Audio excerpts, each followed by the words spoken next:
This episode of Spectre Sound Studios is brought to you by ProMix Academy. Get in on the annual Summer Insanity Sale from now till July 12th. You should educate your viewers about jitter. Also educate them on how Reaper is for amateurs. You know, you're absolutely right. Nobody's ever put out a professional sounding mix with Reaper, especially not the intro music for this show.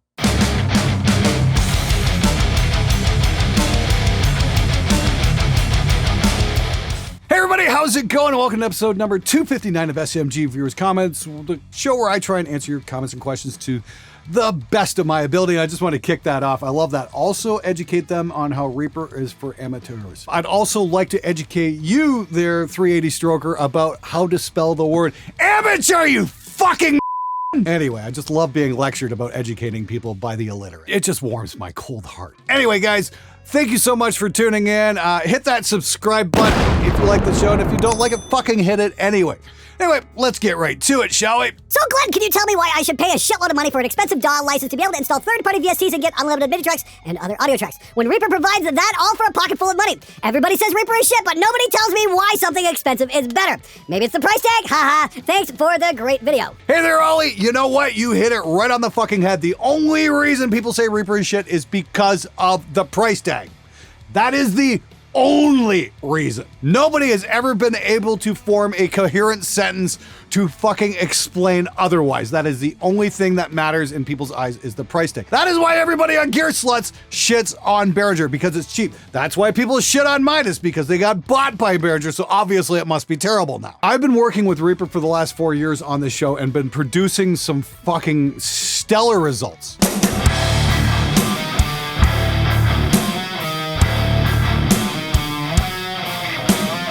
Yeah, well, we all know that sounded like shit, didn't it? Here's the thing. Let me explain this for everybody out there in case they don't know why Reaper is so cheap. Why could such a great program be so fucking cheap? It's simple, because the guys who wrote Reaper wrote Winamp back in the late 90s. And when AOL Time Warner came along and started buying everything, they paid a metric fuck ton of money for Winamp. So the guys who wrote it turned around and said, hey, let's make a DAW for everybody and let's make it affordable. That way we can open up music production to the world. That's why Reaper is so cheap. Because they don't need to make a crap ton of money off Reaper. They already made the money. So yeah, Reaper has some absolutely amazing capabilities. It's skinnable. You can customize it in a million different ways.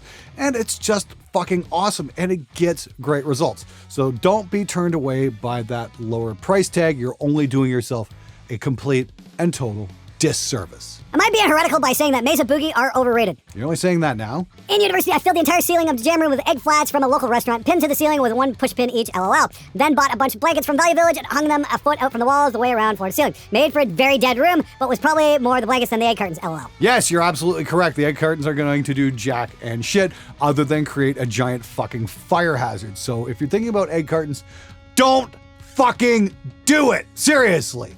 Get some proper acoustic treatment. You're only going to put yourself in danger. If you need any evidence for what non-fire rated acoustic treatment will do, look up the Station Fire from The Great White Show. Do you use monitors in conjunction with a sub, or are you mixing purely from monitors? Hey Jeff, great question. In my early career, I used a subwoofer, and as I graduated to better techniques, I got rid of the subwoofer and mixed strictly from the monitors. Now, this is a reflection-free zone control room setup, and it works pretty damn well. I've got some great trapping in the back corners, so it's much flatter, so I can hear what's going on properly. So no, I don't need a sub in this room.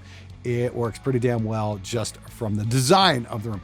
Your mileage might vary, but before dropping money on a sub, I would definitely recommend building some bass traps, whether from my own plans or just stacking some towels on the corners or something like that. It's going to give you far better results than spending more money on gear. Glenn! Big fan of the show. Have a question regarding mixing. I live with my girlfriend, and I know that the sounds coming from the basement while I'm mixing drive her crazy. I know the car test is a big one of ways to check your mix. That being said, I contemplated buying an old shitbox car with a decent stock sound system and turning it into a mixing booth. Yank the steering wheel out and mount a computer setup. Then hook my interface to the sound system somehow. I haven't figured out that part yet. This way I can mix and dick around in Reaper outside without disturbing anyone. Does this sound as stupid as it sounds when I read it out loud to myself? Well, I don't know if I'd go with the shitbox car. You might want to go with a shitbox van. A van is a great mixing platform because you don't have super thick walls, so all the bass frequencies are going to leak out and not come back in and out of phase and fuck with your low end. You're going to get a much clearer picture of what's going on.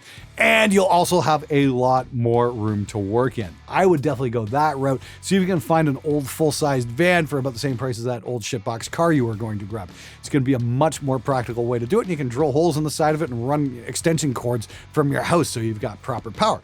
Just make sure you've got some security as well. Hey everybody, just gonna break in here for a second, let you know we've got the Pro Mix Academy Summer Insanity Sale going on. It only happens once a year, and this is your chance to get in on the everything bundle, which is every single Pro Mix Academy course for $497. It's something insane like 83% off if you had bought the courses individually. Absolutely nuts. That's got all of my stuff, all the metal stuff, you name it. Everything's in there. Total heavy guitar, guitar tone mastery, you name it. Now, if you want a smaller size bundle, you can get the Ultimate Rock Mixing Bundle for $197. That's got the Motorhead and Galacticon stuff, the David Nazi stuff, plus all of my courses, including total heavy guitar, mixing symphonic folk metal, producing prog metal, all that cool stuff. And yeah, all of Ulrich's stuff, Bob Marlette, you name it, it's all in there as well.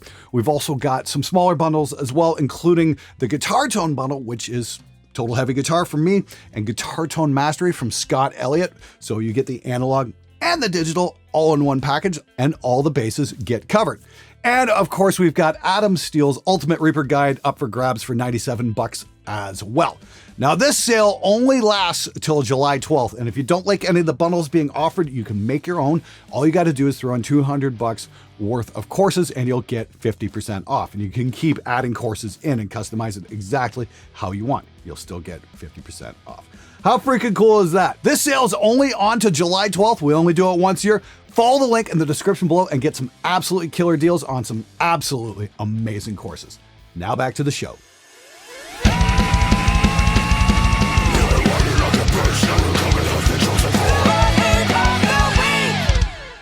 Please cut your hair and get some decent clothes if you want to be on YouTube. Really, dude? It's YouTube, not Grindr. Sims are for soy boys. This is your fan base. I want a super brutal tone, don't want to spend money on a real amp. Ha ha ha ha. Yeah, you know, I read something the other day. It's when somebody ends a statement with ha ha ha ha, that means you've pretty much won the argument. There's a great thing about amp sims these days. There's some really good ones. I don't know, maybe don't be such a closed-minded asshat and try a few of these out. What do you think? Hey Glenn, I am looking for a pair of large diaphragm condensers to use as overheads, rooms, and vocals. I'm a novice, but looking for something I don't feel need immediate upgrade in the next year or two. I'm looking and getting into the Rode NT1A, NT2A, or the Lewitt 240 or 440. Thanks, love the channel. Dude, if you've got the money, I definitely recommend checking out a pair of Austrian Audio OC 818s. They're gonna work on everything and sound fucking magnificent. I know they sure work on guitar real well, and they're super flexible with the multiple color patterns. They're not gonna be cheap though, but those are the kind of mics you buy that last you for life. Some other great ones are the V67s from Jay-Z Audio, just spectacular mics. I've got another pair of them sitting down in Los Angeles, and they've been sitting there for far too long, and I can't wait to try them out on something as well. Yeah, I really can't go wrong with the Jay-Z stuff. Lewitt's got some great stuff too. But yeah, the Rode NT1As, I mean, like, I've got a couple of the original Rode NT1s. They don't get used too much anymore. I bought them way back in the 90s. They were great for the time. They were great starter mics. They were wonderful condensers, but they don't get used an awful lot. The one mics I would recommend that are spectacular, that aren't a super, super expensive, you will have to pay for a matched pair though, would be the Roswell Mini K47s. Those ones are simply amazing. Still not buying listeners can tell that these drums are all the same sample. Examples, please? Blows my mind people would have sample libraries of thousands of sounds and all choose the same ones. Yeah, you know, you're right. It's not like Slate Kick 5 wound up on almost every single metal release over the last 15 years. The folks who insist that you can't do anything to earn a living while expecting your videos to comply with their personal preferences sound a whole lot like the fools who think that they're the next big thing and demand that you work endlessly to record, mix, and master their crackpot musical offering for what? Exposure? I've had the same idiots expect me to do the same thing over the years with the same bullshit line included. Think of the exposure! To which I inform them that people die from exposure. But I'll gladly accept their cash in order to save lives. Never heard from any of them again. Roland, that was fucking amazing. I might actually use that. People die from exposure. That's fucking amazing. Thank you so much, man. I get a lot of those comments. What do you mean you make money doing this? Yes, it's almost like it's my job, and I do 16 and 18-hour days at this sort of thing. You know, excuse me for, you know, trying to get paid every now and then. Yeah, what an asshole. Hey Glenn, what do you think of the band name Bomb the Embassy? My band has gotten some smack/backlash for it. Is it a good idea to change it, or do we stick to our guns? Well, I think one of the big problems with rock and metal over the last 20 years is it's become incredibly nerfed. It's like, It's not metal anymore. I mean, like, metal used to be scary. It used to be dangerous. It used to be satanic. And we all know that's fucking nonsense. But, you know, there used to be dangerous bands. I've said this with TJ numerous times, that Guns N' Roses was literally the last dangerous band that ever came along. So, yeah, you know what? You might get some shit, but you'll definitely get some attention, too. So, you gotta ask yourself, is the juice worth the squeeze? In this case, I'd say fucking go for it, man. It's only rock and roll. And that's offensive. Yeah, that's kind of the idea. Glenn, I watched all your videos on recording and mixing drums. Forgive me if I missed this. Why not use a condenser mics on dynamic to reduce bleed? Well, Jason, that's because you get a lot more bleed with condenser mics. Actually, I have been using condenser mics. I've been using the Earthworks stuff with the goosenecks, and those are all mini condensers, and they do have a wider pickup pattern than you would with an SM57. So yes, hi-hat bleed can be a bit of an issue. That being said, we started a debate there with a dude, and I'm actually doing something called the No Gate Challenge. I'm going to try mixing some metal drums without any gates and just see how that works. Should be interesting. Hey Glenn, I have a question. I wrote lyrics to a song based on the Mesoamerican god Quetzalcoatl. I really apologize. I can't pronounce that. Because I'm half Hispanic and I love the history and mythology of those people. But I'm also white-skinned despite my family because my mom was an Irish ginger. And the title is the serpent god's name. My vocalist doesn't want to use the name because of cultural appropriation. I've expressed my disagreement because I'm Hispanic and wrote another song called... And I can't pronounce that one either. I'm really sorry. Apologies to the Brazilian people. A Brazilian Bigfoot, and got no issues when he wrote those lyrics. Opinions? Oh man, you know, I've been thinking about this one for the last couple of weeks. I thought this is a toughie, you know. It's like cultural appropriation. Is it a thing? Is it not a thing? I mean, like, I'm looking at what certain cultures have gone through in the United States just over the last week or two with all the marches and shit. And it's like, you know, if you're really unsure, don't ask your singer. Ask somebody from that culture. Ask them for their opinion, because that's going to count way more than my opinion on this. I'm not Hispanic. I don't know any of the history. I don't know, you know, what's going on there. I don't know what's cool. So I don't know, talk to your dad, see what he thinks. You know, talk to your grandparents, see what they have to say. That would be my opinion there. Just offer that up. As for the Brazilian Bigfoot, I know very little there as well. Again, I can't offer an opinion. If you're unsure, ask somebody who's in that experience. When it comes to cultural appropriation, all I can do is speak from my own heart and say, you know, if the questions come out, oh, what do you think about, you know, a hip hop artist wearing a Slayer shirt? And all I can say is, I wish you'd check out Seasons of the Abyss, because I think that was an amazing record. I think music is for sharing and ideas are for sharing, and everybody should be able to bring something to the table. That's my own opinion anyway. Now, this is the thing. Rock and roll was a fusion of the blues and country, and we got something truly magnificent. Was it cultural appropriation? Was it immoral? Or did it supersede that? Because we had a whole bunch of different rock and roll artists. Little Richard was the first rock and roll artist, and that was the thing. And that's, you know, rock and roll evolved into metal, and that's the wonderful thing about metal. Metal works across all cultures across the world. I mean, I see these bands from the Middle East, you know, creating this amazing stuff. There was a guy from Syria who did a song called Twilight Zone, and we put that on Merciless Metal Mix Reviews a couple weeks back, and it was absolutely magnificent. Just blew me away with its artistic scope. So hats off to that guy. And that's what I think is great about metal, is you can take it to different parts of the world, and people are going to infuse parts of their own culture with it and come up with something new. I know there's a raging scene in India that's just fucking amazing. You go to Brazil, they've got their own sounds. You go to Asia, they've got their own sounds. And that is fucking awesome. And of course, you know, metal evolved out of England, and that wasn't a case where it was an oppressed minority. It was definitely working class music. So it's not the easiest question in the world to answer. Again, I can only speak from my experience, and I say this: if somebody wants to put on a metal shirt, doesn't matter who, you know what? Go for it. I don't give a fuck. I just wish you'd check the music out while you're at it too. That's all. Really amazing. The multiband gate is the business. On the subject of sample-free, wouldn't you say that the drummer is still the deciding factor? Well, these plugins are indispensable for creating a modern drum sound. They can't fix a drummer who doesn't know how to hit. A guy that can't get the tone from the drum. Would love to know your thoughts, and as always, Glenn, fuck you, Glenn. Hey, Artie, you're definitely right, but I've said this before, and I'll say this again, is if I can't get a workable drum sound from a drummer with my skills and knowledge these days, I think that's a failure more on my part, not to explain to the drummer what he needs to be doing. The biggest part of a production job or running a home studio is not setting up the mics, it is teaching people how to play their instruments correctly. I've got a lot of blowback for saying that, but it is the fucking truth. You're not there to fucking squeeze a magnificent record out of people. You're there to squeeze a barely passable performance out of most of the people who are going to walk through your door because they're not professional musicians. They're guys who do this in their spare time. They're weekend warriors. They're guys who might have a cover band, but work 40 or 60 hours a week at a shitty fucking job.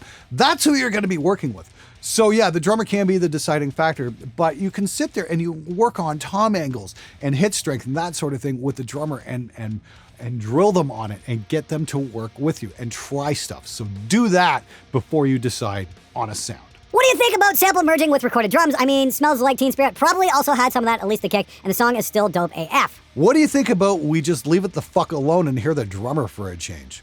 Glenn, fuck me! I just bought a new MSI laptop for audio, video, photo production. I spent an absolute Mac budget on it, £1,000, and had the new Gen Ryzen set, blah, blah, fucking blah. I spent a week to make it work, 3 Windows installs and emails and complaints back and forth with MSI support, hours of forum research, blue screen of death every 15 minutes because MSI is shit with handling the drivers. They provide an even better when using the official drivers than the manufacturers. I just put in my return order. I'm just beat down. I needed a laptop for portability and for space concerns, but now I don't know what to do or what to buy. Help me if you can. Cheers. Dude, that fucking totally sucks. I was using an MSI laptop earlier last year, like last spring, and it was pretty good, but they asked for it back, and yeah, I sent it to them. It was pretty fucking reliable. I'm sorry you're having so many issues with it. But yeah, if it's causing you problems, I'm glad you get a return. This is what I've been using since last summer. This is my Slick audio production PC, and it's fairly light. It's got a 4K OLED screen. It is incredible. The colors on this thing are just unreal. I don't know, what do we got? 32 gigs of RAM in this, and it's all solid state drives. I got 4 terabytes of solid state drives in this. This thing is a fucking beast. And I have had zero downtime with it. And I will say this, I had one situation where where one of the SSDs disappeared and it was just a driver update that needed to happen. Jim Slick has the best tech support I've ever come across. Call him up, he took a remote control of the machine, fixed it in 10 minutes, it was done, back up and running. That is the only issue I've had with this thing. This thing has been absolutely fucking magnificent. This is the thing, if you want to get a fucking PC laptop that you're not going to be worried about it crashing all the time and just have it fucking work, get one of these. It's worth the money. I can't say enough good things about it. And the great thing is, Slick does have some far more affordable models.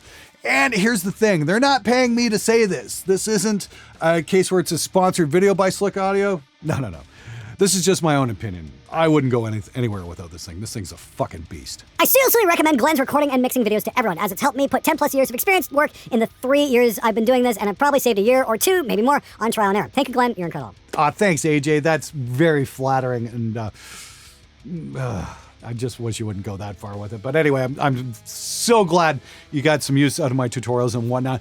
And like I said, please keep those tutorial ideas coming. I love hearing from you guys. I want to know what you guys want to learn so I can make videos tailored for that. I've got a bunch coming. A lot of them are from you guys' suggestions. So if you've got a video you want to see, ask yourselves, if this is not just going to benefit you, but will it benefit the community as a whole? If you can answer yes to that, leave a comment below and I will try and put a show out around that idea. All right, everybody, that's it for this week. Thank you so much for watching. Thanks for hitting that fucking subscribe button. And if you haven't, do it anyway because we fucking need it. Trying real hard to get up to 400,000 subs. And again, thanks so much for watching. You guys fucking rule, and I will see you next week. Until then, stay home, wash your hands, take care of each other, and I'll see you guys next time.